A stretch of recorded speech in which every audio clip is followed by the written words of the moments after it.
Hey everyone, this is Domina Mara, and today I'm going to go over a couple of DIY stuff that I did for a couple of shoots. Whether or not you want to do a photo shoot or a film, sometimes you don't have the resources available. Even if you have the money, you just don't have the time, and you've got to use what you got to use. I needed an artist palette, and I had like watercolor ones from college that still had my watercolors mixed into them, and I didn't really want to touch those. They have sentimental value, and the one that I wanted to use for the specific film was not worth to go to the closest art store, which is miles and miles away. So I ended up going to the dollar store, which is pretty fantastic. They have everything. Not the best quality, but everything works. And I treat film and photography like theater, so sometimes you have to makeshift things. What I did was create this artist palette, which is pretty sturdy, even though the plastic is a little thin. And with the help of AV, I stenciled out the palette from my college years, and then we literally just cut this out with a pair of scissors. It worked great, and it still works great. And guess what? It's reusable because it's plastic. I get to wash off all of this body paint from it, and I have brand new stuff to work with. They also had a bunch of sponges, which were great for application of said body paint. And guess what? I'm going to be using these for my next art project, which I will be showing you shortly. Stay tuned. The footage that you're seeing in this video is actually filmed in April of 2019. I'm just showing this now because people are fixing up their homes, people may have limited resources, and hopefully this is a great way to inspire you to be really resourceful with what you have during these trying times.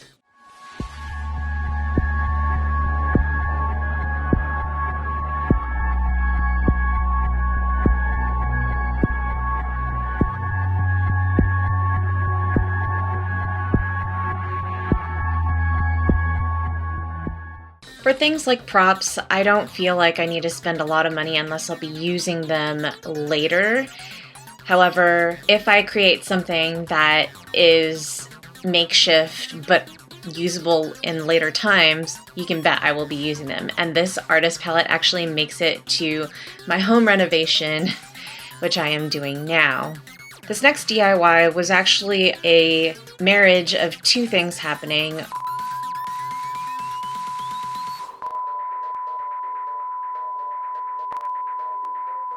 One of the apps had a blue sparkly bunny mask filter that kind of inspired me to recreate this look with what I already had.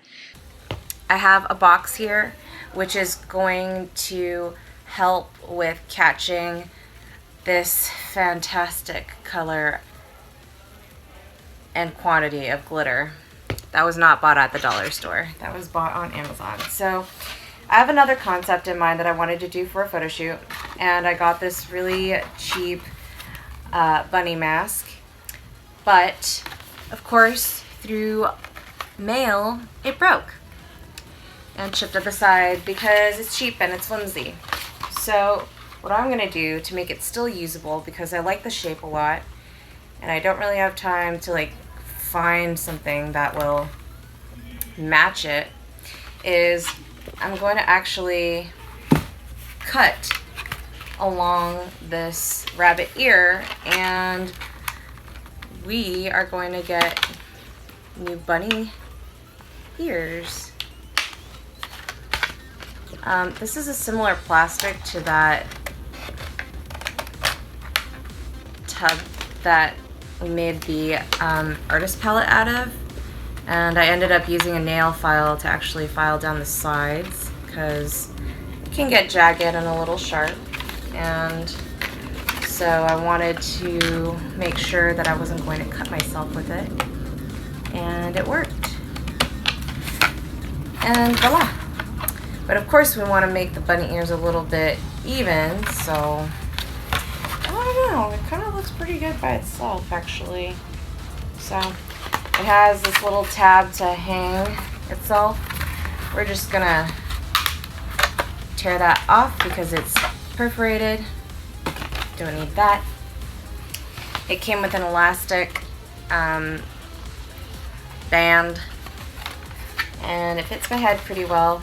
It was a little loose, so I went ahead and just took the ends and retied knots so that it held up better, like so.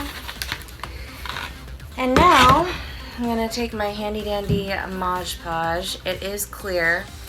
It has a gloss finish, so it will look extra shiny afterwards. And what I'm gonna do is, I could technically mix this with the glitter and apply it, and it will look beautiful. Alright, so next I'm gonna take my palette. I sound like I'm doing a makeup tutorial, but I'm not doing an art project because DIY. Alright, and I'm gonna take my Mod Podge, gonna pour a bit onto my palette to kind of,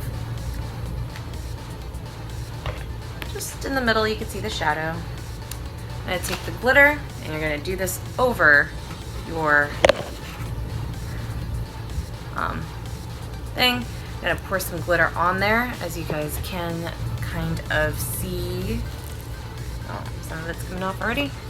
I'm gonna take this foam brush and kind of mix it in there.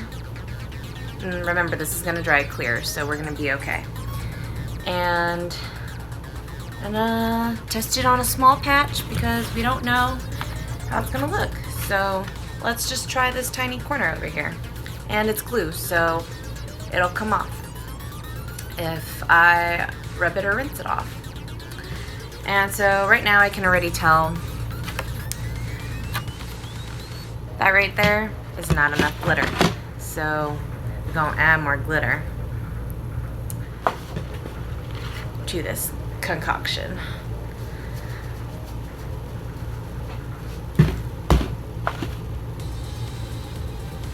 That is more like it. And we're gonna do the same thing and just kind of spread it around. You may have to do multiple coats just because you're not going to get all the glitter you want in the same area, and that's 100% okay. Just be prepared for that if you end up trying this yourself, either with a mask or with something else. So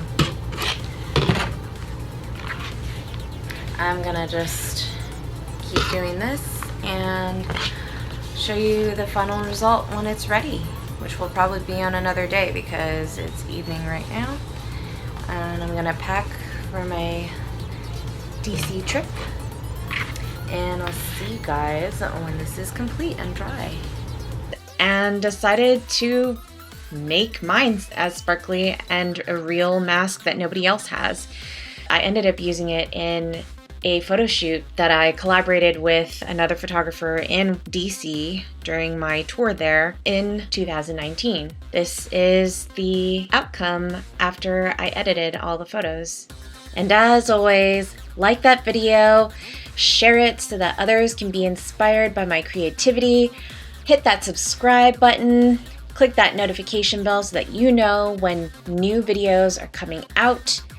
Until next time, be safe, have fun, and keep it kinky, everyone.